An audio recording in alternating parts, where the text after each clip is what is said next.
Gujarat trip ನ 4ನೇ ದಿನ ಸೋಮನಾಥ್ ಜ್ಯೋತಿರ್ಲಿಂಗ ಮತ್ತೆ ಗಿರ್ನಾರ್ ಪರ್ವತನ ಹೆಂಗೆ ಒಂದ್ ದಿನದಲ್ಲಿ ಎಕ್ಸ್ಪ್ಲೋರ್ ಮಾಡ್ತೆ ಅಂತ ಈ ವಿಡಿಯೋದಲ್ಲಿ ಹೇಳ್ತೀನಿ. ಪ್ರೀವಿಯಸ್ ನೈಟ್ ಭುಜ್ ನಿಂದ ಓವರ್ ನೈಟ್ ಬಸ್ ತಗೊಂಡು ರೀಚ್ ಆಗಿತ್ತು ಜುನಾಗರ್ ಬಸ್ ಸ್ಟಾಪ್ಗೆ. ಅಲ್ಲಿಂದ ಆಟೋದಲ್ಲಿ ಸೀದಾ ಬಂದಿದ್ದು ಗಿರ್ನಾರ್ ಪರ್ವತದ ಬೇಸ್ಗೆ. ಇಲ್ಲೇ ಫ್ರೆಶ್ ಅಪ್ ಆಗಿ ಏಷ್ಯಾಸ್ ಲಾಂಗೆಸ್ಟ್ ರೋಪ್ ವೇ ಮೂಲಕ ಬೆಟ್ಟದ ಮೇಲ್ಗಡೆ ಹೋಗಿ ಬ್ಯೂಟಿಫುಲ್ ಆಗಿರೋ ವ್ಯೂ ಜೊತೆಗೆ ಮಾತಾ ಅಂಬಾಜಿಯ ದರ್ಶನ ಪಡೆದು ಮುಂದೆ ಹೊರಟಿದ್ದು ಶಿವನ ಸರ್ವಪ್ರಥಮ ಜ್ಯೋತಿರ್ಲಿಂಗವಾದ ಸೋಮನಾಥಕ್ಕೆ. ಗಿರ್ನಾರ್ನಿಂದ ಆಟೋದಲ್ಲಿ ರೈಲ್ವೆ ಸ್ಟೇಷನ್ ಹೋಗಿ ಅಲ್ಲಿಂದ ಟ್ರೈನ್ ಮೂಲಕ ವೆರಾವಲ್ ರೀಚ್ ಆಗಿ ಅಲ್ಲಿಂದ ಮುಂದೆ ಬಸ್ ಮೂಲಕ ಆರಾಮಾಗಿ ಸೋಮನಾಥ್ ರೀಚ್ ಆದ.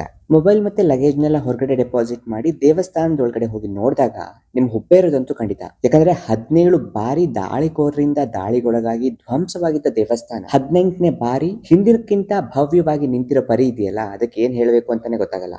ದೇವರ ದರ್ಶನ ಆರಾಮಾಗಿನೇ ಆಯ್ತು. ಒಂದಲ್ಲ ಎರಡಲ್ಲ, ಬರೋಬ್ಬರಿ 3 ಸಲ ಹೋಗಿ ದರ್ಶನ ಮಾಡಿ ಬಂದೆ ನಾನು. ಸಂಜೆ ಆರತಿ ಆದ್ಮೇಲೆ ಲೇಸರ್ ಶೋ ಇರುತ್ತೆ. ಸೊ ಸಂಜೆ ವಿಸಿಟ್ ಮಾಡೋರು ಅದನ್ನ ಮಿಸ್ ಮಾಡ್ಕೊಳ್ಳೇಬೇಡಿ. ದೇವಸ್ಥಾನ ನೋಡಿದ್ಮೇಲೆ ಅಲ್ಲೇ ಪಕ್ಕದ ಸಮುದ್ರದಲ್ಲಿ ಬ್ಯೂಟಿಫುಲ್ ಸನ್ಸೆಟ್ ನ ನೋಡ್ಕೊಂಡು ನನ್ನ ಜರ್ನಿನ ಮುಂದುವರಿಸಿದ್ದು ಕೃಷ್ಣನಗರಿ ದ್ವಾರಕೆ ಕಡೆಗೆ. ಮುಂದಿನ ವಿಡಿಯೋದಲ್ಲಿ ದ್ವಾರಕದಲ್ಲಿ ಏನ್ ನೋಡಿದೆ ಅನ್ನೋದನ್ನ ತಿಳಿಸ್ತೀನಿ. ಇದರ ಡೀಟೇಲ್ ವಿಡಿಯೋ ನನ್ನ ಯೂಟ್ಯೂಬ್ ಚಾನಲ್ ಅಲ್ಲಿ ಸಿಗುತ್ತೆ, ಮಿಸ್ ಮಾಡಿದೇನೆ ನೋಡಿ.